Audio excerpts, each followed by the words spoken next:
And let's transition to the crawl space unit, because this will be perfect for, so often here we would go to work on a system. A lot of time in my capacity, I was fixing something. I wasn't installing something. I did it sometimes. But I would go fix something. A lot of them were in the crawl space. And you'd go in there, and the first problem is out of sight, out of mind. No homeowner's going to walk by going, that thing's a little rusty down there. Because in the crawl space, I mean, hey, the bottom's missing. That sort of stuff. There's a big hole, like where the drains come out. There's a huge hole right there where air's being sucked in. I mean, when you put a high efficiency system, let me ask you that. Should you put any high efficiency split system, whether it be gas furnace coil or air handler heat pump, should you put either one of the interior components in the crawl space? Well, I think, for any location, now granted, this is a perfectionist type of a view, but to me, if you wouldn't live there, the HVAC equipment and the ducts shouldn't be there. So if you wouldn't live in the crawl space, if you wouldn't live in an attic, if you wouldn't live in a garage, the ducts and the HVAC equipment shouldn't be there. Oh yeah, that's to me very simplistic. We keep talking and pushing code changes. If the code wanted to really make a change, get the ducts out of crawl spaces, get them out of the attic, get the equipment out of those spaces, and put them someplace where there isn't such an extreme temperature or moisture difference. That would be a change. You would have to fight with it, but until then, we've got to address the solution of what's existing stock, and we have to deal with that.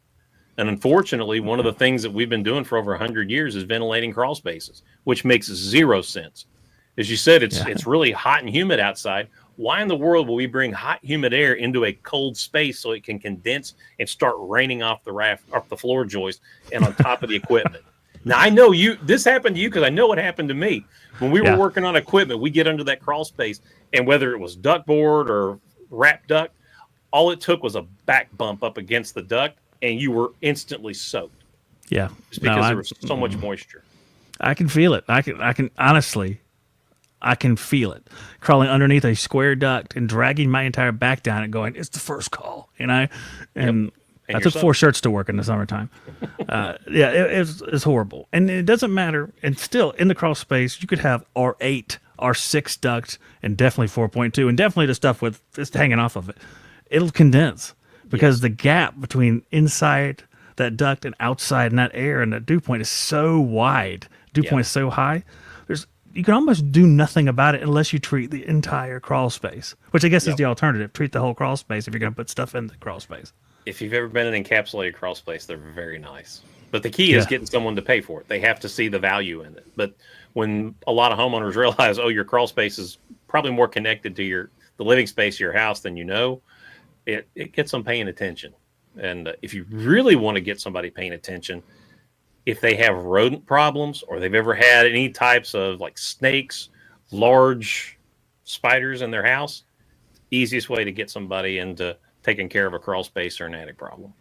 Yeah, that's a good transition. We don't think about that from an HVAC standpoint, but you've got a customer who has a 8-foot snake in their bathroom. We'll get their attention. Oh, it came through there. Yeah. The crawl space that have been treated, boy, talk about a world of difference. It's like almost you're like, I'm going to take my shoes off when I go in this crawl space. If you feel that way, that's a positive. It's a semi-conditioned space for sure. Absolutely. And I noticed that a lot, that over the last few years, there's been more and more of conditioning non-traditional areas of a house to take away that gap in temperature, I guess, and gap in gap in enthalpy. Will include moisture too. So we have the crawl space. People will seal it up. We had somebody put, circulate air through the crawl space from the living space. So that's a lot of confidence that your crawl space is treated well. You're circulating air through there. And the attic was also treated. That wasn't treated down to 72 degrees, but it was treated and sort of the edge knocked off, if you will, of the heat in the attic.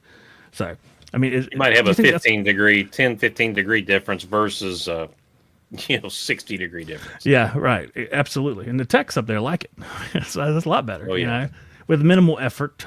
I mean, to add a few registers up there, as long as you compensate and the load calculation, and the installation guys did a good job.